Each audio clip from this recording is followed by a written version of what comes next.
Assalamualaikum warahmatullahi wabarakatuh. Perkenalkan, nama saya Triadi Hendra Wijaya, salah satu dosen di program studi S1 Farmasi, jurusan Farmasi, Fakultas Ilmu Kesehatan, Universitas Jenderal Sudirman. Video ini saya buat sebagai salah satu persyaratan dalam pengajuan sertifikasi dosen tahun 2023, yaitu PDD UKT-PT dalam bidang pendidikan dan pengajaran. Mata kuliah yang akan saya bawakan yaitu adalah mata kuliah pokok saya, yaitu adalah mata kuliah analisis farmasi.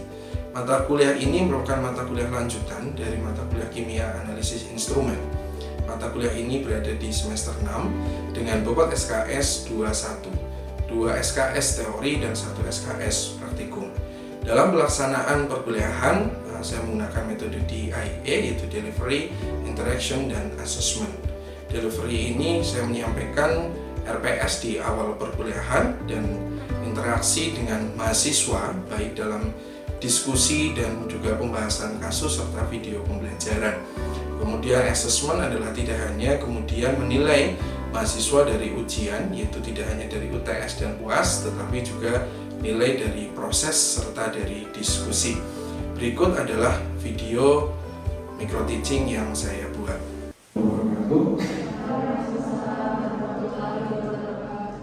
Sebelum kita mulai perkuliahan, kita berdoa terlebih dahulu meletakkan mandat kepercayaan masing-masing. Berdoa dipersilakan.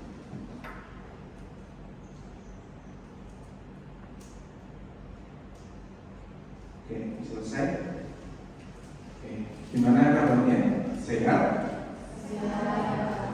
Sehat ya, walaupun puasa harus tetap strong ya, semangat ya untuk kuliah di pagi hari ini dalam terkait mata kuliah analisis farmasi ya dengan kode 416-4602 ya. Perkenalkan, nama saya Triadi Wijaya dan tentu saja teman-teman sudah mengenal saya ya, karena beberapa mata kuliah sudah pernah diajar oleh saya dan teman-teman menjadi pesertanya. Untuk mata kuliah analisis farmasi ya, ini kode mata kuliahnya 416-4602. Kemudian mata kuliah ini adalah merupakan mata kuliah wajib ya pada semester 6 ya. Kemudian bobot SKS-nya itu adalah 21, jadi 2 SKS teori dan 1 SKS praktikum ya. Nanti praktikum di laboratorium kimia analisis instrumen di IAB gitu ya. Kemudian prasyaratnya, jadi mahasiswa yang dapat mengambil mata kuliah analisis farmasi harus sudah mengambil mata kuliah kimia analisis instrumen ya. Kemudian untuk tim teachingnya ya, ini ada Pak Henry dan Pak Hendra ya, dengan saya sendiri. Untuk capaian pembelajaran lulusan ya dalam mata kuliah ini, yang pertama terkait dengan aspek sikap ya. Aspek sikap yaitu taat hukum dan disiplin dalam kehidupan bermasyarakat bernegara ya, karena mata kuliah ini adalah mata kuliah yang lebih mendekatkan untuk ilmu analisis farmasi ke arah regulasi. Kemudian yang selanjutnya adalah aspek pengetahuan, yaitu mampu menguasai konsep teoritis mengenai tahap-tahap pengelolaan sistem farmasi. Kemudian aspek keterampilan umumnya adalah nanti mampu mengambil keputusan secara tepat dalam konteks penyelesaian masalah di bidang farmasi berdasarkan hasil informasi dan data. Aspek keterampilan khusus mampu menerapkan konsep teoritis dan matematis dalam melakukan analisis fenomena fisika, fisikokimia, dan biologi untuk tujuan keamanan, efektivitas, stabilitas, dan untuk kesediaan. Ini adalah capaian pembelajaran lulusan yang dibebankan kepada mata kuliah ini. Setelah mengikuti mata kuliah ini, diharapkan teman-teman bisa ya bisa menguasai aspek-aspek yang tadi sudah saya jelaskan. Nah, kemudian ada yang disebut dengan capaian pembelajaran mata kuliah ya, jadi CPMK. CPMK ini yang pertama adalah diharapkan nanti mahasiswa mampu untuk menjelaskan definisi peran analisis farmasi, regulasi, dan kompendia di dalam pemantauan mutu obat. Jadi kompendianya apa gitu yang berlaku di Indonesia. Kemudian juga kita mencoba menjelaskan juga kompendia yang ada di internasional ya, dari dunia misalnya kemudian ICH dan sebagainya. Kemudian dijelaskan mengenai cara pemisahan dalam analisis dan farmasi, pemilihan, pengembangan dan validasi metode analisis. Yang selanjutnya tadi mahasiswa diharapkan mampu menjelaskan secara umum bagaimana bioanalisis, analisis kosmetik dan makanan. Yang kita ketahui bahwa sediaan farmasi itu bukan hanya obat, yang tapi juga bahan obat, kemudian ada kosmetik dan juga ada obat tradisional. Kemudian diharapkan teman-teman dapat menyelesaikan kasus yang terkait dengan bioanalisis, analisis kosmetik dan makanan. Kemudian yang selanjutnya adalah mahasiswa diharapkan mampu untuk melakukan prosedur analisis data dan pengambilan keputusan pemantauan mutu sediaan dan bahan baku farmasi berdasarkan Farmakopeia Indonesia edisi ke-6. Ini edisi yang terbaru. Kenapa harus berdasarkan Farmakopeia? Ini adalah regulasi yang diakui di Indonesia. Ya, jadi teman-teman harus lebih sering membaca Farmakopeia Indonesia. Dan yang selanjutnya adalah bagaimana teman-teman nanti bisa menjelaskan pemantauan mutu bahan baku dan sediaan farmasi berdasarkan Farmakopeia Indonesia edisi ke-6. Ini adalah materi pembelajarannya ya, yang cukup banyak ya, akan kita lakukan di 14 kali pertemuan itu. Yang pertama adalah terkait dengan definisi peran analisis farmasi, regulasi dan kompendia di dalam pemantauan mutu obat. Kemudian pertemuan yang berikutnya adalah bagaimana cara pemisahan ya, dalam analisis dan farmasi, pemilihan, pengembangan dan validasi metode analisis. Kemudian pertemuan yang selanjutnya adalah bagaimana ruang lingkup bioanalisis, metode dan contoh penerapan bioanalisis. Begitu juga untuk nanti adalah analisis kosmetik dan analisis makanan. Kemudian ada studi kasus ya dengan metode center based learning ya, test based learning ya, dengan kasus mengenai pengembangan dan validasi metode analisis serta analisis kosmetik, analisis makanan dan juga bioanalisis. Kemudian materi yang selanjutnya adalah bagaimana prosedur ya, prosedur pemantauan mutu bahan baku obat ini berdasarkan FI 6. Ini ada beberapa yang akan kita sampaikan. Ada uji penetapan kadar, uji identitas, uji purity, kemudian uji batas mikroba, uji sterilitas, uji potensi antibiotik, uji batas logam berat, kemudian timbal aksen ya, ini logam berat, timbal aksen besi, etilen dioksida dan dioksan, kemudian kalsium, kalium, natrium, naksa, kemudian juga uji histamin, uji pirogen dan uji daya serap. Ya. Kemudian yang selanjutnya adalah untuk mutu sediaan farmasi. Kalau tadi sebelumnya adalah bahan baku, bagaimana untuk mutunya? Ya, ada uji endotoksin, ada uji stabilitas sediaan, disolusi, isi minimum, tersebut ada densitas, volume sedimentasi, uji partikel lokal dalam saluran mata, uji aerosol, uji keadaan robot, dan volume perpindahan. Dan juga nanti teman-teman harus membuat video terkait dengan pemantauan mutu bahan baku dan sediaan farmasi. Ya, ini adalah materi pembelajaran yang dalam 14 kali pertemuan. Untuk metode pembelajarannya, bahwa jumlah tatap mukanya itu adalah 14 pertemuan tatap muka ya. Kemudian ada 2 minggu ya, biasanya untuk ujian tengah semester dan ujian akhir semester. Kemudian metode pembelajarannya yang pertama ceramah ya seperti ini itu, kemudian diskusi ya, diskusi yang kami harapkan adalah diskusi 2 arah gitu ya, 2 arah, jadi mahasiswa bisa bertanya, kemudian dosen juga bertanya.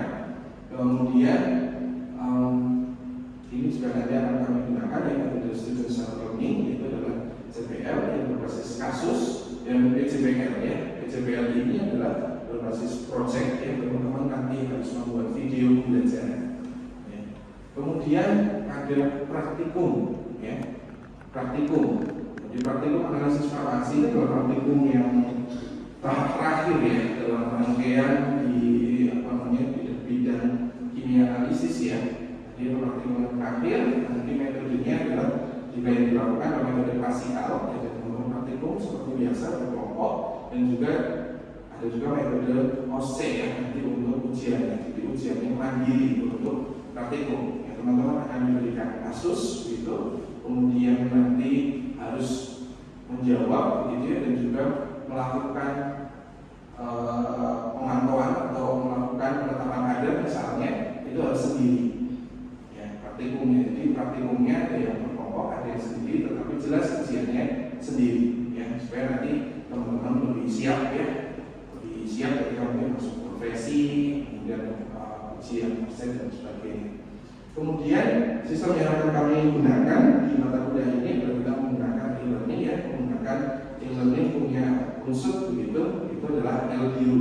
Jadi semua aktivitas perkuliahan ya, baik nanti share materi begitu ya, kemudian ada diskusi yang online ya, post materi gitu ya, teman-teman nanti bisa cek di situ. Kemudian nanti ada kuis, kemudian nanti ada tugas yang harus disubmit ya, itu semuanya ada di LDU. Teman-teman sudah masuk ke LDU semua? Sudah ya. Harus dipastikan teman-teman masuk ke LDU. Ya, kalau teman-teman tidak masuk ke LDU, nanti tidak bisa akses untuk mata kuliah ini. Ini adalah untuk assessment-nya, ya, penilaiannya. Teman-teman harus paham penilaiannya seperti apa supaya nanti teman-teman punya strategi gimana caranya supaya nanti saya bisa dapat nilai A+ misalnya ya, A gitu ya, misalnya seperti apa.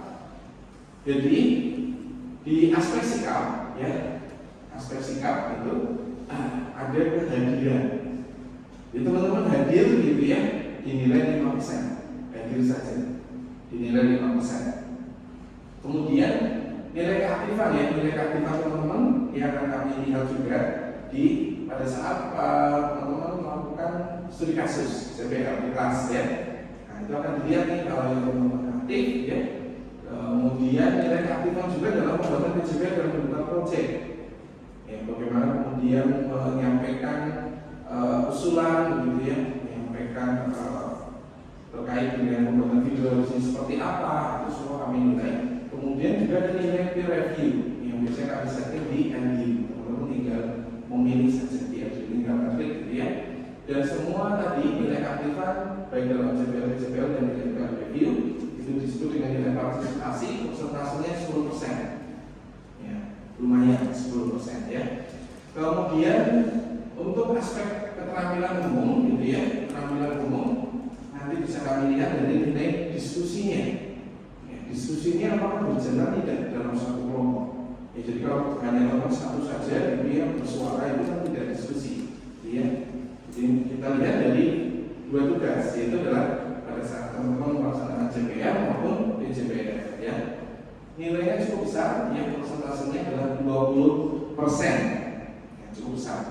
Dan yang selanjutnya adalah CPMK yang terkait dengan keterampilan khusus. Nah, ini kita lihat di praktikum. Jadi ingat ya bahwa mata kuliah ini adalah 2-1 ya, jadi ada komponen praktikum. Praktikumnya ini 30% persentasenya cukup besar. Ya, 30% ini terdiri dari apa? Nilai pretest. Nah, nilai pretest bobotnya 5% dari 30 ini ya. Jadi keaktifan 10%, udah laporan praktikum 5%, responsi ini 10%. Di total lagi adalah 30% ya. Kemudian aspek pengetahuan ya, akan kita nilai aspek pengetahuannya dari nilai evaluasi proses yang selama proses perkuliahan. Aspek pengetahuannya dilihat dari mana? Dilihat dari nilai kuis ya. Kuis itu persentase dari 5%, kemudian nilai UTS itu 15% dan nilai UAS 15% ya. Jadi teman-teman bisa lihat dengan komponen seperti ini, strateginya seperti apa ya. Paling banyak komponen di praktikum kan sebetulnya ya, 30%. Jadi kalau praktikum teman bisa aktif, laporannya bagus ya, responsinya nanti dengan metode OC gitu ya, teman-teman bisa maksimal dilakukan dengan baik. Nah kemudian bagaimana dengan tentang nilainya ya. hasil dari sini adalah berupa angka. Yang akan keluar di KHS itu adalah nilainya huruf kan, ya. Jadi ada ya. Jadi kalau teman-teman ternyata dari nilai kumulatif ini mendapatkan nilai misalnya 80 gitu ya, itu berarti nilai hurufnya adalah A dengan huruf 4 ya. Keterangannya ini teruji, ini sangat baik gitu ya. Jadi teman kalau pengen dapat A, berarti nilai akhirnya harus 80 minimal ya. Oke. Kemudian ini ada referensi utama ya, bukan berarti kemudian buku yang lain tidak dipakai ya. Buku yang lain tidak dipakai, ini hanya referensi yang sering banyak digunakan. Ini ada dari Pharmaceutical Analysis ya, dari Watson ya, untuk yang edisi ketiga. Kamu bisa melihat ya, di sana ada berbagai macam instrumen analisa yang digunakan yang menjadi dasar ketika kita akan melakukan pemantauan mutu. Kemudian ini menjadi rujukan yang utama, yang sekarang menjadi rujukan utama FI yang terbaru, yang Farmakope Indonesia edisi 6 tahun 2020 itu. Kenapa ini menjadi rujukan? Itu karena ini adalah regulasi yang berlaku di Indonesia. Jadi paling tidak teman-teman ketika nanti lulus mungkin dan bekerja gitu ya, sebagai seorang apoteker gitu, metode yang digunakan ataupun acuan utamanya adalah Farmakope Indonesia edisi 6. Harus kenalkan sejak dini apa itu Farmakope yang punya tebal gitu ya, walaupun sekarang sudah dengan e-book ya seperti itu. Jadi teman tidak membawa buku yang besar seperti itu, teman-teman tinggal di HP ataupun di laptop gitu ya, dengan dibaca. Jadi paling tidak teman-teman bisa melihatnya dengan apa ya, dengan baik. Oke, kita ke materi ya. Materi untuk hari ini adalah bagaimana kontrol kualitas bahan baku setiap farmasi. Ya, kontrol kualitas bahan baku setiap farmasi, terutama yang kita bahas adalah terkait dengan uji identifikasi. Bagaimana mengidentifikasi suatu zat. Ya. Ini menjadi hal yang sangat penting. Ya, menjadi hal yang sangat penting terkait dengan identifikasi suatu bahan. Ini sebagai motivasi teman-teman ya, ketika belajar sesuatu yang teoritis banget ya, apalagi ini anak milenial gitu ya. Kalau belajar yang terlalu teoritis itu kira-kira bosan nggak? Bosan ya, ngantuk gitu ya. Ini dosennya udah pergi gitu ya, teman-teman nggak lihat gitu ya, saking ngantuknya gitu ya, teoritis banget gitu ya. Nah, kalau ini adalah yang aplikatif, bayangkan ketika teman-teman gitu ya, membayangkan bahwa misalnya suatu industri farmasi begitu ya, ini menerima bahan baku misalnya, tidak dicek apa yang terjadi, bisa saja bahan baku yang datang itu berbeda atau salah ya. Kalau dilihat dari segi warna apakah bisa? Tidak ya. Kalau misalnya warnanya putih bentuknya blue misalnya, apakah itu paracetamol diroksikan gitu, kemudian mungkin vitamin C kan kita nggak tahu, ada labelnya, kan ada labelnya, jadi perlu kita cek juga benar nggak labelnya ya.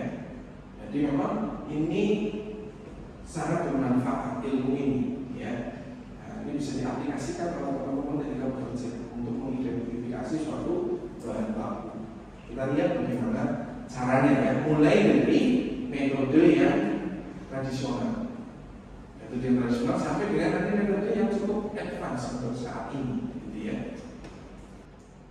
Jadi ini adalah tujuan pengujian, bahwa setiap obat dan produk farmasi yang akan digunakan dan dijual harus diuji secara ilmiah untuk menjamin khasiat, keamanan dan kualitasnya. Nah, kalau uji hasil dan keamanan itu bisa dilakukan di laboratorium ya, secara praklinik ya. Praklinik dengan klinik, uji praklinik ya, yang sebelum menggunakan apa biasanya uji praklinik? Menggunakan hewan uji, betul ya. Jadi menggunakan hewan uji ya. Kenapa kita harus menggunakan hewan uji terlebih dahulu ya? Kenapa? Karena itu terkait dengan aspek keamanan. Kita harus lihat dulu di hewan uji saja tidak aman, nah, apalagi itu di manusia ya. Baru kemudian ketika dengan uji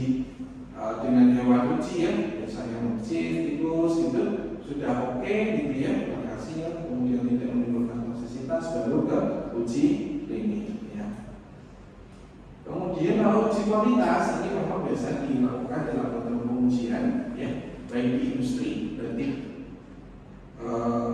pengujian internal ya di industri tersebut itu pasti harus dilakukan. Kemudian mungkin ada pemerintah ya, dari badan misalnya Badan POM itu juga melakukan. Kemudian ada juga universitas ya. Jadi pengujian mutu ini adalah berbagai kegiatan meliputi pengukuran, penentuan dan penetapan berbagai sifat dari suatu bahan serta evaluasi kesesuaiannya terhadap sifat baku.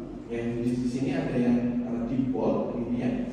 Evaluasi kesesuaiannya terhadap sifat baku atau standar yang telah ditentukan. Kemudian semua obat dan bahan yang digunakan dalam pengobatan ini harus diuji mutunya sesuai standar yang ditetapkan dalam suatu farmakopea yang berlaku. Ini adalah identitas ya. Jadi syarat identitas atau identitas baku itu adalah pernyataan kualitatif. Ya, sekali lagi adalah pernyataan kualitatif. Pernyataan kualitatif. Jadi ada pernyataan sebetulnya hanya benar atau tidak. Cukup sampai di situ. Ya. Yang harus dipenuhi untuk membuktikan kebenaran, kesesuaian identitas dan keautentikan senyawa aktif. Ya. Seperti yang tertera pada etiketnya sehingga dapat dibedakan dengan senyawa atau bahan yang lain. Benar tidak? Kalau benar kan mesti bisa dibedakan dengan yang lain. Jadi seperti teman-teman ketika melihat identitas ya, identitas teman-teman siapa? Misalnya ini adalah Mas Pandu. Dan dilihat nih Mas Pandu, identitasnya seperti ini, rambutnya cepat. Nah ini identitas gitu ya, rambutnya cepat gitu ya. Kemudian nomor indikatornya sekian. Nah, itu adalah identitas ya, yang bisa membedakan dengan yang lain. Identifikasi adalah suatu cara untuk mengungkap identitas dan membuktikan bahwa barang yang diperiksa mempunyai identitas yang sesuai dengan senyawa yang tertera pada etiket. Identifikasi ini mengikat walaupun cara pengujiannya tidak cukup kuat, tetapi harus spesifik dan peka. Ya. Ini identifikasinya walaupun cara penelitian tidak cukup kuat, tetapi harus spesifik dan peka. Ya. Kenapa ya harus spesifik dan peka? Dia bisa menjawab. Terima kasih kesempatannya Pak Hendra. Saya Tika Putri NIM 023. Saya izin mencoba menjawab ya Pak. Untuk spesifik dan peka itu artinya spesifik itu berarti metode tersebut hanya untuk mengidentifikasi satu zat saja Pak. Misalnya kita mau mengidentifikasi paracetamol, berarti yang teridentifikasi itu cuma paracetamolnya aja dan eksipien-eksipiennya itu nggak akan ikut teridentifikasi gitu Pak. Sedangkan kalau peka itu berarti segi kuantitasnya gitu Pak. Misalnya kadar dalam sediaan tersebut itu paracetamolnya kecil tapi tetap bisa teridentifikasi gitu Pak. Jadi walaupun dalam jumlah kecil tetap bisa teridentifikasi oleh metode tersebut. Seperti itu Pak. Ya, terima kasih. Kemudian yang selanjutnya adalah terkait dengan spektrofotometri UV-Vis ya. Jadi di UV-Vis ini adalah adanya energi ya, adanya energi dari sinar UV dan sinar visible ini memberikan energi yang cukup untuk terjadinya transisi elektronik ya. Sehingga nanti akan keluar pita spektrum UV-Vis. Kalau kemudian glukusnya hanya satu, maka ya tidak terjadi pita. Tapi kalau glukus molekul yang sangat kompleks ya, maka akan terbentuk pita spektrum UV-Vis ya. Kemudian bagaimana cara mengidentifikasinya? Ya. Cara mengidentifikasinya. Cara mengidentifikasinya adalah dapat diperoleh dari panjang gelombang maksimal, jelas. Kemudian intensitas, efek pH dan pelarut. Ya. Kemudian kita bandingkan dengan data yang sudah dipublikasikan atau dengan bahan baku pembanding. Jadi pengukuran spektrum dilakukan pada pelarutan, dalam pelarut dan konsentrasi yang tertentu yang telah dinyatakan dalam monografi. Kemudian batas kapannya perbedaan itu berapa? Jadi itu adalah 2 nanometer, ya, 2 nanometer perbedaannya. Bagaimana dinyatakan sesuai? Ya, jika spektrum UV bahan pembandingnya bila kedua spektrum itu identik, baik pola spektrum, posisi panjang gelombang serapan maksimum maupun serapan jenisnya. Ingat bahwa di sini harus dilakukan dalam pelarut dan konsentrasi yang sama. Ada pertanyaan sampai di sini? Ya, silakan. Izin bertanya, untuk identifikasi yang rentang itu, yang puncak itu, apakah ada rentang yang diperbolehkan untuk tiap puncaknya dari puncak yang digunakan dengan larutan dan yang distandarkan? Kemudian untuk faktor-faktor apa aja yang mempengaruhi kalau misalnya zat yang diidentifikasi itu nggak sesuai dengan standarnya? Oke, jadi yang pertama tadi ya, kalau kemudian kita melakukan yang ini ya, dan kemudian kok prosesnya mungkin ya, prosesnya bagaimana proses preparasi sampelnya, atau nanti ketika ini batasannya sampai mana begitu ya, itu yang dikatakan sama ya. Tadi yang dikatakan sama itu tidak harus kemudian sama persis bilangan gelombangnya, tapi berbeda kurang lebih dengan 2 ya, 2 atau maksimal 4 ya. Jadi biasanya 2 ya. Kalau kompendial ya, dan buku referensi itu maksimal 2. Jadi kalau misalnya tadi sebagai contoh di jurnal yang kita acu atau referensi yang kita acu ini seikatan apa pada sekolah ya, ini munculnya di 1666 ya. Kemudian ada bahan baku squalen gitu ya, bahan baku squalen kita coba menggunakan alat IRAPR gitu ya. Ternyata dia muncul di 1666,12, jadi 1668. Ini masih bisa dikatakan ini adalah identik. Jadi batasannya 2 ya. Kemudian tadi yang selanjutnya adalah faktor-faktor apa yang bisa menyebabkan kok itu kita sudah tahu itu paracetamol misalnya, tapi kok ketika diidentifikasi kok jadi berbeda gitu ya. Faktor apa saja yang bisa mempengaruhi adalah yang pertama adalah terkait dengan pelarut ya. Kalau kita menggunakan spektrofotometri UV vis, maka pelarut yang digunakan baik pelarut zat uji maupun pelarut standar itu sama, karena apa? Bisa menyebabkan pergeseran isokromik maupun pergeseran fotokromik. Jadi misalnya contoh, misalnya di 200 muncul nih paracetamol di 234 dengan pelarut etanol. Ketika menggunakan pelarut yang lain, dia bisa muncul ya di 240 misalnya. Kan jadinya nanti bias kita untuk menentukan. Maka itu harus menggunakan pelarut dan konsentrasi yang sama, karena konsentrasi ini adalah mempengaruhi absorbansinya. Kalau konsentrasinya satu terlalu kecil, ya maka nanti keluar spektranya kecil. Nanti kita bisa saja menganggap itu sebagai noise, ya begitu. Itu ya, isi. Terima kasih atas kehadirannya pada mata kuliah analisis farmasi. Saya akhiri. Wassalamualaikum warahmatullahi wabarakatuh. Video ini saya buat sebagai salah satu persyaratan sertifikasi dosen tahun 2023 dalam pernyataan diri dosen dalam unjuk kerja Tridharma Perguruan Tinggi. Semoga video ini bermanfaat. Terima kasih. Wassalamualaikum warahmatullahi wabarakatuh.